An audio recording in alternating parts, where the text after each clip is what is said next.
Hello, today I will be demonstrating how to remove a hood. Tools required is a 10mm socket, an impact gun, or a hand wrench.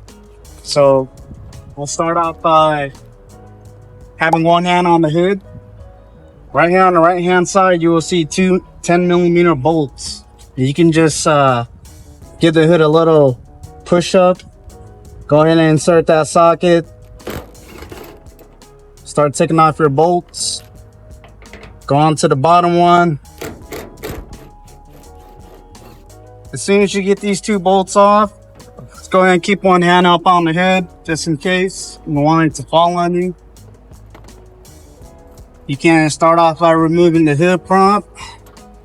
Go ahead and give the hood push up a little more. Get this bottom one.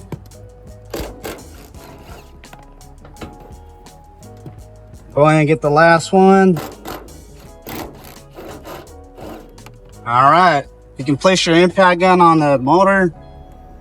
Bring the hood slowly back down. Slowly make your way to picking up the hood.